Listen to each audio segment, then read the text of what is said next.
Bienvenidos a la agenda del proyecto número 7 de la semana 33. El valor de esta semana es sensibilidad. Y tenemos una particularidad que vamos a realizar las actividades hasta el día miércoles 22, puesto que el jueves 23 y viernes 24 es feriado. Hoy lunes 20 de diciembre del 2021, sean ustedes bienvenidos con la actividad verbos irregulares de lengua y literatura. Recordemos que el verbo es la palabra que denota una acción, una pasión o un estado dentro de la oración. El verbo funciona como el núcleo del predicado. Y aquí vemos una hermosa niña que está comiendo, ¿sí? Está ella hermosa porque sonríe, ¿no? Está contenta de haber sido muy bendecida y tener algo que servirse, que comer, ¿cierto? Comer es una acción, es lo que ella está realizando, por tanto, ese es el verbo. Vamos a identificar los verbos y vamos a colorearlos. Aquí ya lo he resuelto para que ustedes puedan corroborar con sus actividades, ¿sí? Y como indicaba, los verbos son acciones, estados, ¿sí? Y tenemos descansar. Descansar es una acción, un estado en el que se encuentra una persona. Yo puedo decir, yo descansé, tú descansaste, él descansó, ¿no? Comer. Comer también es un verbo. Bailar también es una acción. Yo bailé, tú bailaste, él bailó. Trabajar, escribir, saltar.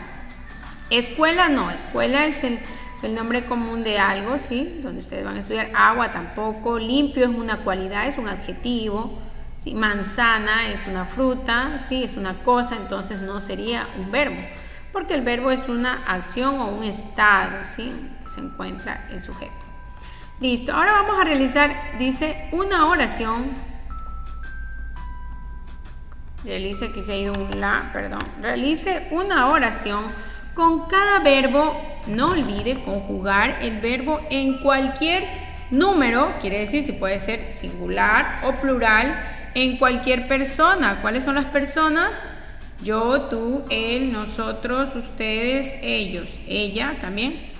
El tiempo, pretérito, que quiere decir pasado, presente, futuro, ¿sí? Y el modo, recordemos el modo. Si lo expreso como un deseo que aún no se ha cumplido, es subjuntivo. Si lo expreso como una orden, es imperativo. Y si lo expreso como algo que estoy indicando, que está sucediendo, que ha sucedido, es indicativo, ¿sí? Ahora vamos a hacer una oración con cada uno de los verbos, ¿sí? Ojo que ustedes deben hacer sus propias oraciones. Aquí estoy realizando una de cada ejemplo para que ustedes se puedan guiar, nada más, ¿no? El verbo no tiene que estar así, sino que ya tiene que estar, ¿qué dice? Conjugar. Conjugar significa que sufre ese accidente de número, persona, tiempo y modo. Por ejemplo, aquí dice de descansar. Yo no puedo decir el descansar en la hamaca, no. Yo tengo que conjugarlo. Sería él descansa en la hamaca del patio los fines de semana. Entonces vemos que el verbo descansar está conjugado ¿en qué persona? Está en el número singular, ¿no es cierto? Porque es él, una sola persona. ¿Ya? ¿En qué persona está?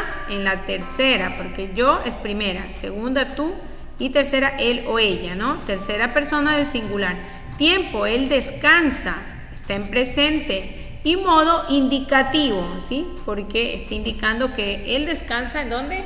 En la hamaca del patio los fines de semana, ¿ya? También dice, yo comí el almuerzo donde mi abuela. Acá puse otro, Arlet baila bonito, de bailar. De trabajar, yo trabajo en la sección vespertina.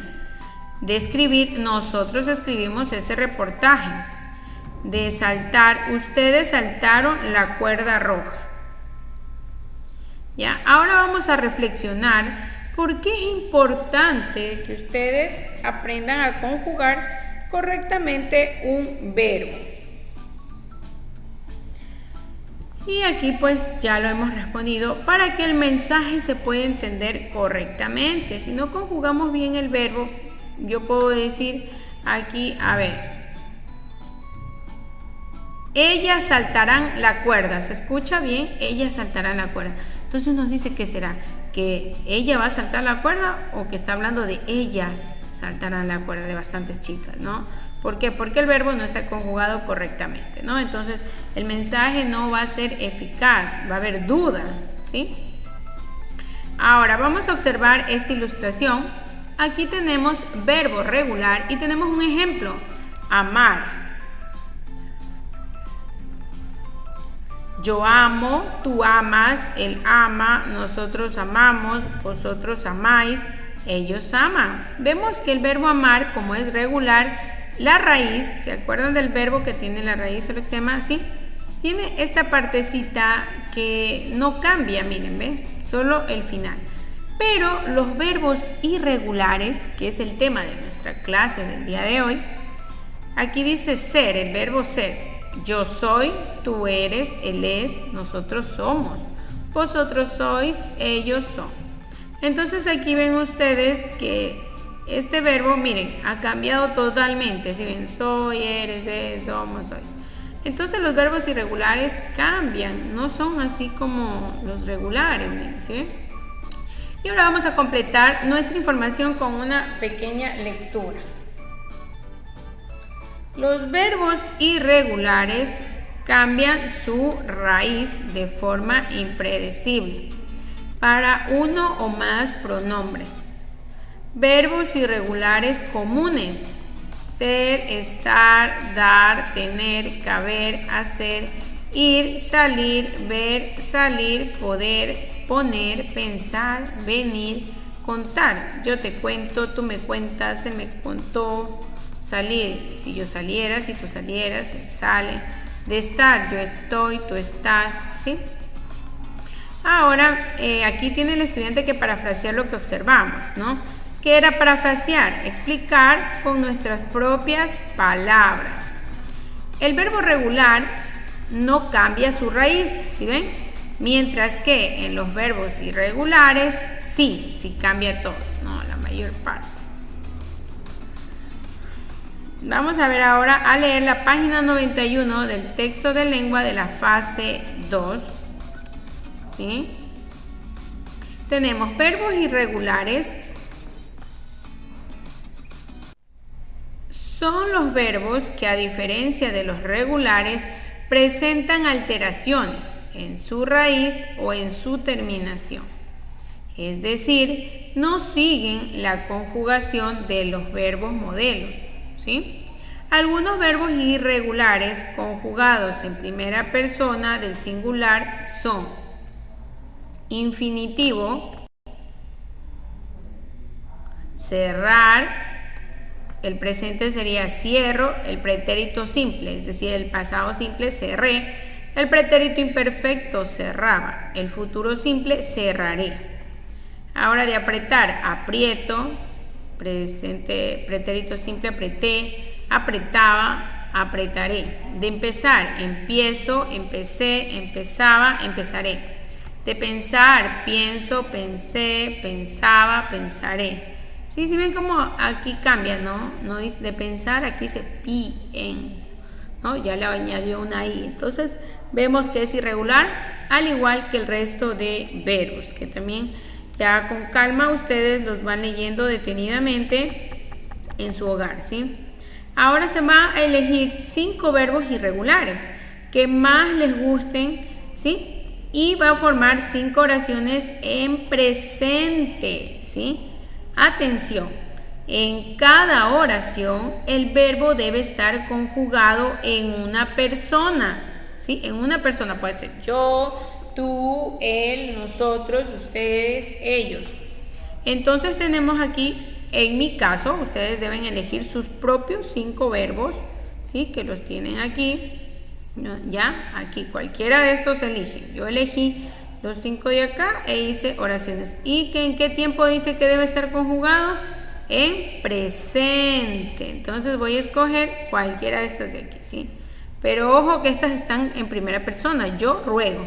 Pero si digo de ella, ella ruega. Si es de nosotros, nosotros rogamos. Si es de ustedes, ustedes ruegan, ¿sí? Entonces vamos a ver estas oraciones de ejemplo que hice yo. De cerrar, yo cierro la puerta del patio. De perder, ella pierde porque no estuvo atenta. Rogar, nosotros rogamos a Dios por misericordia. Introducir, tú introduces mal la llave del carro. Conducir, ustedes conducen bien, ¿sí? Luego de esto vamos a realizar la siguiente actividad.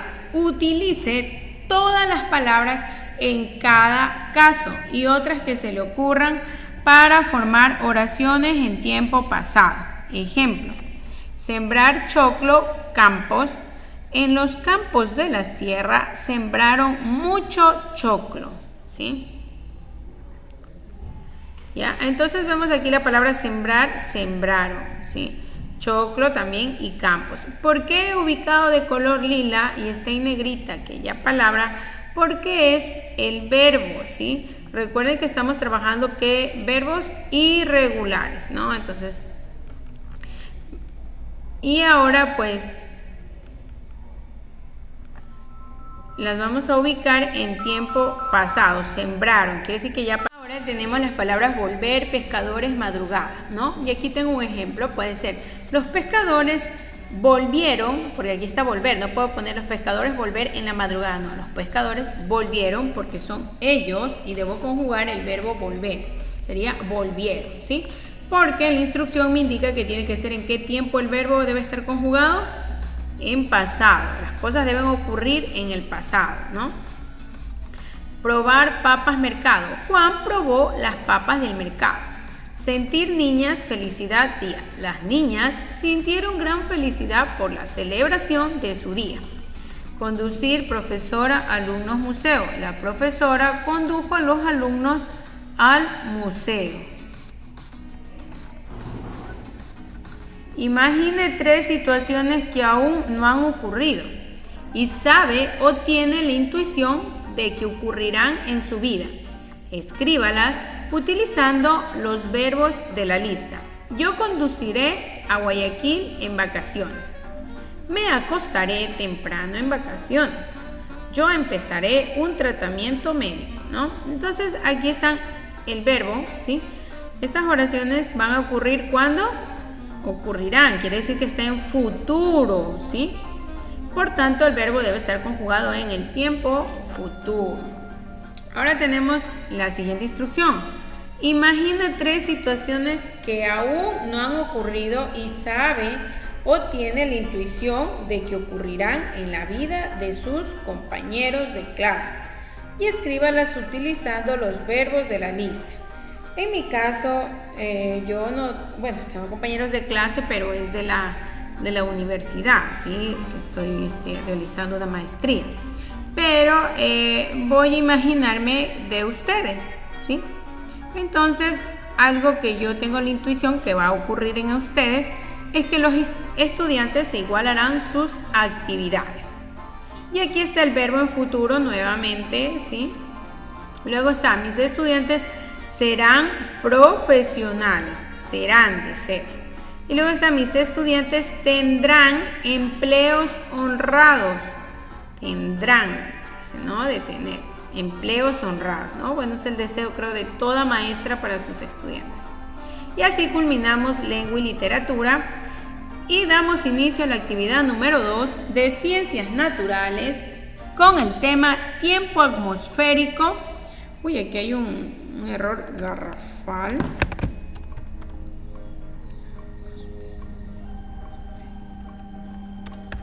Aquí va la tilde, perdón. Tiempo atmosférico y clima. ¿Sabías que el viento, la lluvia y la temperatura dispersan la contaminación? Cuida el ambiente y tira la basura en los contenedores. Ahora vamos a observar la siguiente ilustración. No sé si se les haga familiar a aquellos que han ido a visitar este lugar en nuestro país. Es un lugar turístico donde pues está ubicada unas cascadas, ¿sí? Estas escalinatas o escaleras, como le quieren llamar ustedes, ¿sí? Es un lugar turístico ubicado en la sierra, en la región andina de nuestro país, ¿no? Aquí hay que responder qué observa en la fotografía, pues, y lo que pueden ustedes indicar, un ejemplo que yo me imagino, pues, un paisaje de Ecuador, ¿no? ¿Qué tipo de ambiente corresponde a la fotografía? Entonces puedo poner un ambiente natural. Ahora vamos a observar y a leer la página 56 y 57 del texto de Ciencias Naturales de la fase 2. Y aquí tenemos tiempo atmosférico y clima. Las condiciones de la atmósfera son variables, por eso nos encontramos con días lluviosos, fríos, calurosos, etc. Cuando hablamos de estas condiciones, nos referimos al tiempo atmosférico y al clima, términos que confundimos con frecuencia.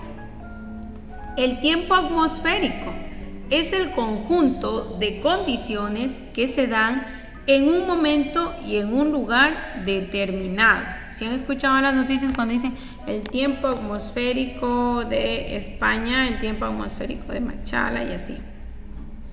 Estas condiciones atmosféricas pueden cambiar rápidamente. Por ejemplo, un día amanece nublado con lluvia, al mediodía sale el sol y en la noche baja la temperatura y se presentan vientos. Para conocer y prever el tiempo atmosférico se estudian especialmente 4 fenómenos: la temperatura, el viento, la humedad atmosférica y las precipitaciones. Aquí tenemos algunas imágenes que son importantes cuando estudiamos todo lo relacionado al tiempo atmosférico o al clima, ¿sí?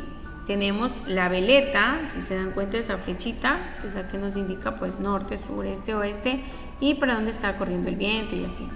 Anemómetro, ¿sí? Ya vamos a ver más adelante de qué se trata. Higrómetro, el pluviómetro, ¿sí? Y bueno, continuamos con nuestra lectura, perdón. ¿Ya? Vamos a ver qué nos habla de la temperatura. Nos dice que es el grado de calor que tiene el aire de la atmósfera. Cuando los rayos del sol inciden directamente sobre una zona, la temperatura sube. Por eso, durante el día hace más calor que por la noche. La temperatura se mide con un termómetro en grados centígrados.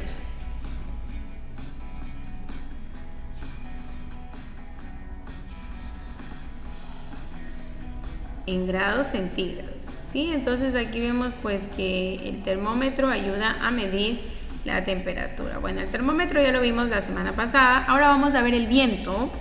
El viento es el aire en movimiento, ¿sí? Cuando dos masas de aire tienen distinta temperatura, se produce una corriente a la que llamamos viento. Sus características son dirección de la que procede. Puede ser del norte, del sur, del este o el oeste. El instrumento utilizado para conocer la dirección es la veleta. Entonces, miren, para ver la dirección de donde procede el viento se necesita de este instrumento, la veleta, ¿no? Como lo había mencionado hace un momento, ¿sí? De dónde procede el viento, ¿no? Norte, sur, este, oeste. Luego tenemos la intensidad del viento. Es la fuerza con que se mueve. Existen distintos tipos de viento: calma, débil, moderado, fuerte, violento, huracanado y más. El instrumento para medir la intensidad, es decir, si está intenso el viento, ¿sí?, es el anemómetro, ¿sí? Se mide en kilómetros por hora y pues vamos a observar el anemómetro cómo es. Y es este que está aquí, ¿ves? ¿Ven? Tiene como unas ollitas o cucharones. Y continuamos. Ay, perdón, es que estoy sin mouse. Se me hace complicado. A ver. La humedad atmosférica es la cantidad de vapor de agua que contiene la atmósfera. Cuando el vapor se acumula, forma nubes. En ocasiones, estas bajan hasta el suelo y se produce la niebla. Para medir la humedad utilizamos el higrómetro. Vamos a observar cuál es el higrómetro, ¿sí? Y lo tenemos aquí, que es para medir la humedad, ¿sí? Atmosférica. Las precipitaciones es la cantidad de lluvia, nieve o granizo que cae en una zona. Si la precipitación es líquida, se denomina lluvia. Si es sólida, es la nieve o el granizo. Para medir la precipitación se utiliza el pluviómetro y se mide en milímetros.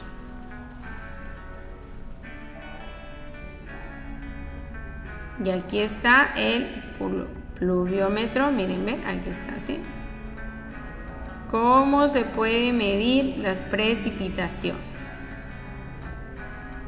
El clima, finalmente, pues es el conjunto de condiciones atmosféricas que se repiten de forma habitual y cíclica, es decir, por ciclos a lo largo del tiempo. En un lugar, por ejemplo, decimos que en la zona mediterránea el clima en verano es caluroso y en invierno es suave.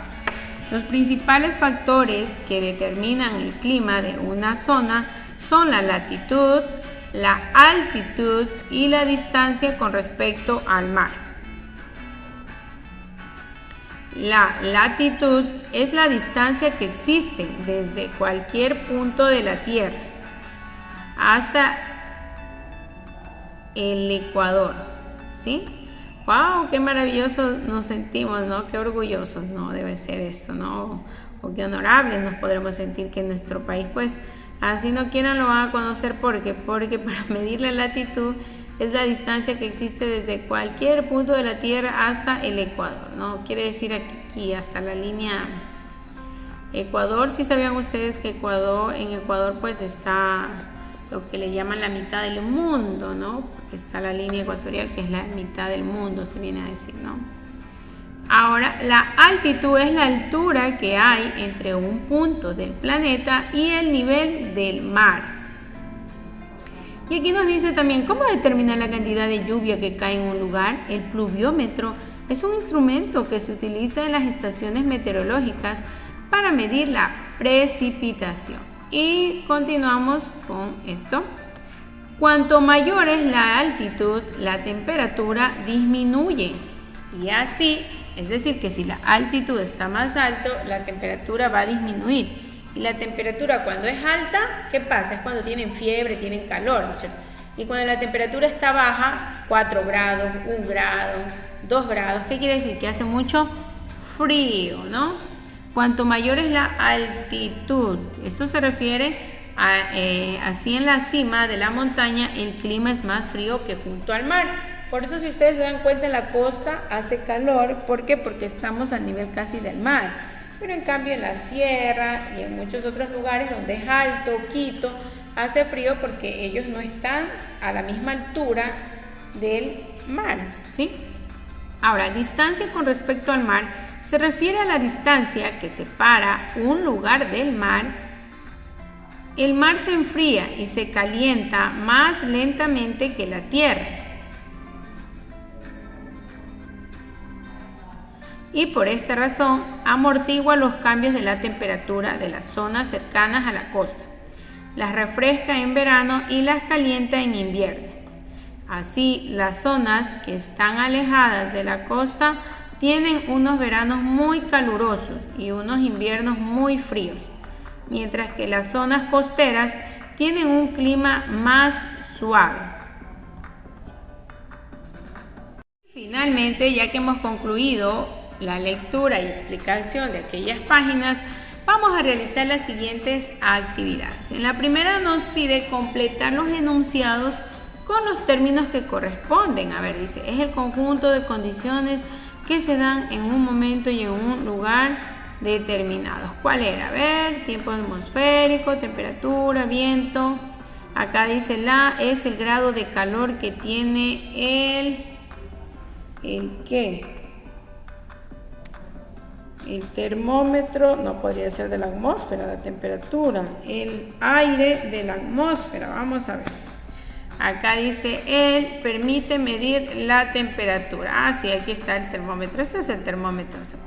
Listo, ahora los voy a ir completando aquí, ¿ya? Y finalmente ya hemos culminado, ¿no? Aquí está la respuesta como debe ser, ¿no? El tiempo atmosférico es el conjunto de condiciones que se dan en un momento y en un lugar determinados. La temperatura es el grado de calor que tiene el aire de la atmósfera. El termómetro permite medir la temperatura. El viento es el aire en movimiento. La humedad atmosférica, la cantidad de vapor de agua que contiene la atmósfera. Escribe el nombre del instrumento que corresponde a la imagen descrita. Veleta, anemómetro, pluviómetro, ¿sí? Y las que están en la parte de acá abajito, termómetro, higrómetro, ¿ya? Luego vamos a la siguiente actividad. Une con líneas las definiciones de la columna A que tenemos aquí, perdón, las definiciones de la columna B que tenemos aquí, ¿sí? Y que correspondan a los términos de la columna A, ¿ya? Listo. Y finalmente concluimos así, ¿no? Clima es el conjunto de condiciones atmosféricas que se repiten de forma habitual y cíclica a lo largo del tiempo en un clima. Mientras que la latitud es la distancia que existe desde cualquier punto de la Tierra hasta la línea Ecuador. Y la altitud es la altura que hay entre un punto del planeta y el nivel del mar. Un punto del planeta puede ser yo qué sé, el puerto de Bolívar, de Machala, el Conchero, ¿sí? Puede ser también cuando están en Quito, ¿sí? La distancia que hay de ahí hasta el mar, ¿sí? Y así concluimos nuestras actividades del día de hoy, lunes.